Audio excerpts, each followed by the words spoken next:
in the bottom right starting location, we have our Zerk player, sponsored by thehandsomenerd.com. He is...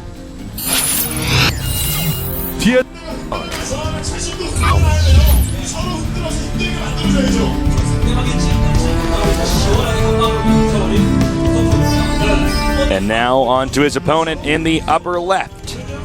We've got our very solid Terran player doing this wonky new style of mech we're seeing with early Vikings. His ID is... FXO GuMiho.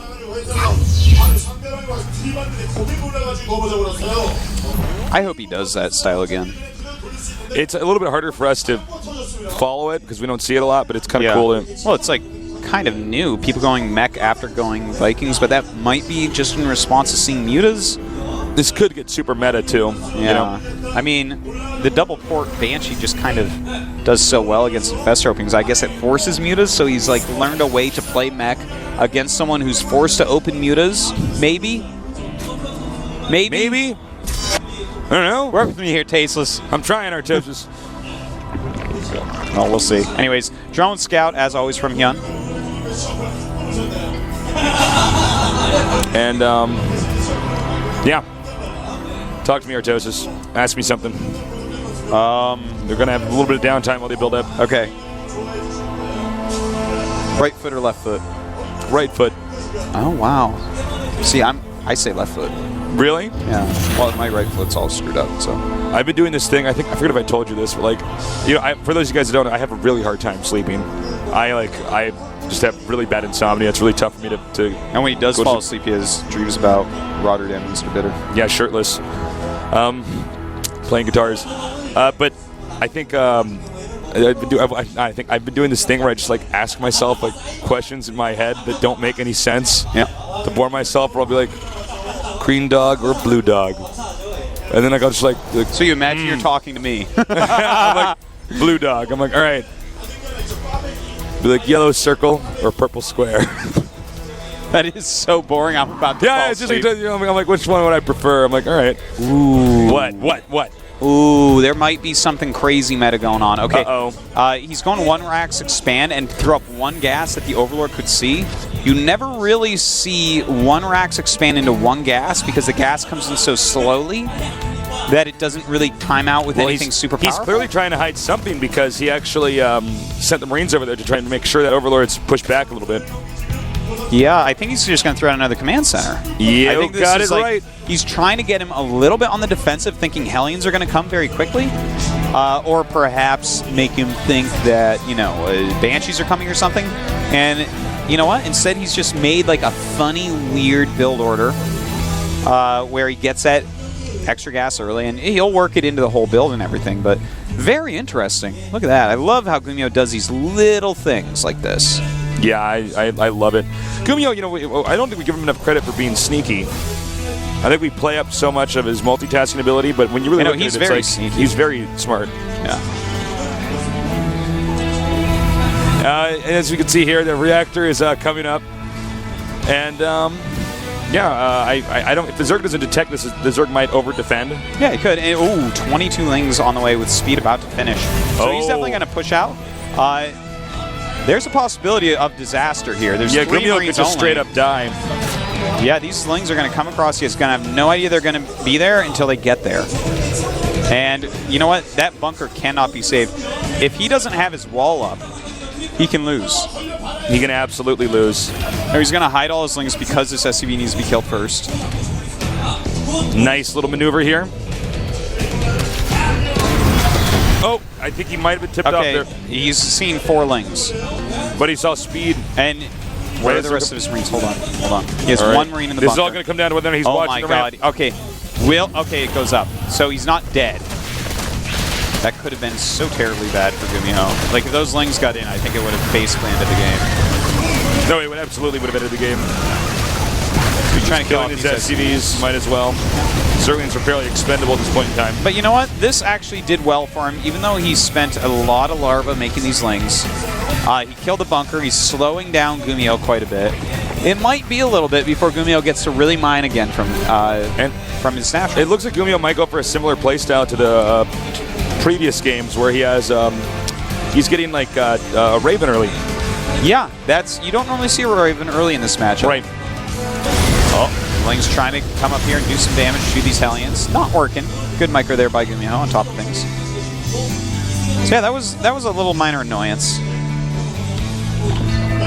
So, let's take a look at what's going on here. HyuN, his third base just popped. No layer tech quite yet. Second evolution chamber on the way. More Lings in production because of these Hellions being out, which is a little bit annoying because he's already made, what, 24 Lings or so? I like this counterattack. All right, more Hellions coming out, cleaning up these Lings. And drone count 43 to the SCV count 34. You know what he's going to do here? With that Raven, he's making a Banshee. He's continuing to produce Hellions. So it looks to me like, well, obviously he's going mech. We see the armories. But right. It looks to me like he's going to go over there and keep the creep spread completely, like, gone, you know? There's just, if you have a Raven, 2 Banshees, and a bunch of Hellions, the creep spread just can't go anywhere. Right. You kill everything off. Point defense drone works against queen attacks. Now remember, this map's hard late game for Zerg, so just making sure that creep is pushed back is going to put Zerg in a tough spot and make the 4th base easier for his Terran to acquire. Keeps on running past the Lings, but there are a lot of Hellions in production, man. He has so many Hellions at this point. More Hellions grouping together. He keeps sending these Lings. I'm a little bit confused. I mean, granted, the Lings are somewhat expendable. He's made so many of them and sent them out. I mean, is this actually... I don't know. Good? I don't understand. I don't feel like he's doing any damage with them. Right now, these Hellions are doing some damage. Going to take down this Queen very easily. Some creep tumors as well. And the Hellion's not backing up here. Again, the Ling's not really doing anything. These Hellions can just keep kiting. If he had stopped Hellion production at some point, these Lings, I feel like, could have done some damage, but it just hasn't happened yet. HyuN has to be frustrated. It's like he's hitting his head against the wall. Yeah, I mean, look at how many Hellions there are now. Think of how many Lings we've seen die this game. Now, after killing this many Lings... You know what he can actually do? He can actually push into the Zerg's base because he'll have point defense drone. That's what I was just going to say. Yeah, he's even making a 3rd Banshee now.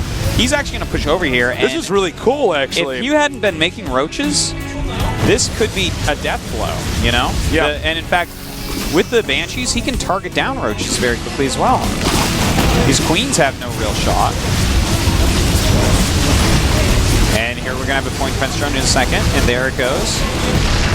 And now the Queens can't really help defend the 3rd base. And he can clean up all this creep with the Raven. He doesn't have to worry about scans. This is super cool. Yeah, that 3rd base, its life could be forfeit if he brought those Hellions back around. Yeah, he could have easily melted the drones. He actually sent them all the way home. Well, he was also sending the roaches all the way up to the upper left, which is surprising. I think that was just to chase the Hellions down, but...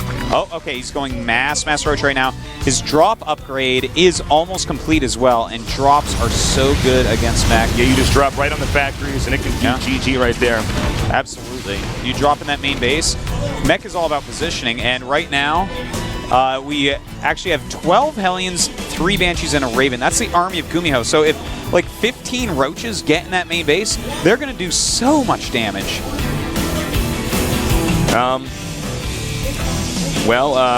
A few Banshees together here. This is really cool. We might see like some kind of evolution with Terran mech with this. And he's actually making 4 more Queens, which means he's going to put his Queens in his Overlord. Oh, sick. He's going to like spread creep in the main. He's going to transfuse roaches. It's going to be awesome. So smart. Yeah. All right, he's driving out this Overseer. He's just going to keep that Overseer just barely out of range of the Thor.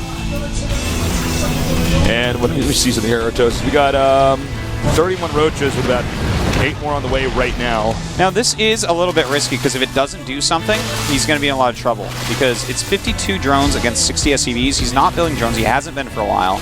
So he's really relying on this attack to do something. And it's time, Tasteless. It's time to see if it can do something. Here are the Overlords. Now he's got to make sure that this is not detected as he does this. So, for instance, this Hellions, he has to make sure he doesn't graze by one of them. Yes, exactly. Also, if he does do this drop and the Hellions just decide to go into the main, they can kill all the drones, too. Keep in mind. That's true. He's not going to have a lot of defense. All right, here we go, Tasteless. It's getting a little bit crazy. He's trying to zone out the Hellions. He's trying to get in there without him knowing, basically. Uh-oh. He's going to pull these Overlords back. Did he see that? I can't. No way for us to tell, actually. I don't. He sees. Okay, he figured out what's going on now. He can still try to drop, but it's going to... This is going to be stressful, but with 4 Banshees... You know what? GuMiho might not take too much damage. If he goes down towards the 3rd, that's going to be the best choice. If he goes in the main, he's going to be in trouble. All right. And the 3rd, he's going to go for. Yeah, there you go. Good choice here by Super HyuN. smart. He can run over there and do so much damage. Yeah, and with all these queens still, against 5 Banshees and point fence round, 5 queens are not going to quite do it. The Roach is doing a ton of damage, melting all these SCVs. No SCVs are even getting out, it looks like. Yeah, it looks like they may not indeed. Not even a single SCV escape. Well, this is like 60 roaches, 61 roaches right now out on the map. Oh, man, actually, he might go all the way with this. Yeah, he might. Whoa. Huge amounts of damage being dealt. These Thors, the repair not working. I think that's actually GG, man. I mean, GG. All right. And GuMiho, unfortunately, falls down to round 2 of Code. HyuN, in the meantime, round of 16. HyuN, well done. Well done, HyuN. Well done, HyuN. Looks like today Looks like you're in the HyuN. HyuN, of course, means money. Of course, man. That's my cute cat voice saying money. HyuN. HyuN, clearly the better player. He adjusted properly, tweaked his build order to take on what GuMiho had planned. GuMiho, he lacked the variety, I think. You could see he's very good, but he wasn't diverse enough. He wasn't surprising enough. Even though he had that cool opening at the start, taking one gas, showing him, yeah, and then making a third command center. That was really tricky. It was really cool. I actually loved the strategies he was doing. Everything kind of almost worked out. Thing is, the immobility on that map. Why is that map hard for PvT? Because Terran starts dropping when you take the 3rd. Now, HyuN kind of played like that. He got his drops. He's going to go for the main. The army went up, so then he's like, well, I'll just kill the 3rd. I don't know. And then, I mean, you need good position against something like this. And on Antigua, that's going to be very hard to do. Yeah. Again, in case you just now joined us for those last few games, Rain had to forfeit his games because he schedule conflict. He's over doing an MLG. So Rain's out and GuMiho's out for the results. You can see that HyuN. Let's take a look at the results. Yeah, sure. I'm still waiting for them to come on screen. All right, there we go. Yoda and HyuN. That's right. Yoda in first place. I don't think a lot of people thought that would happen. And are there 2 players? Honestly, I thought that the 2 guys that were going to get out would have been GuMiho and Rain. Obviously, Rain, we didn't know he was going to go. Rain and HyuN maybe, but... Really? Yeah, but no, I thought GuMiho had a good shot. I thought Yoda wouldn't do it, but here he is. GuMiho played a lot worse than he did in other seasons, too. Yeah, GuMiho's one of the few guys that is constantly wowing us. He is. Yeah. With the strats he's doing. He's really smart. But Yoda was just, solid as concrete this today. Solider than concrete. Solider, yeah. All right. Next match. This is going to be on Monday.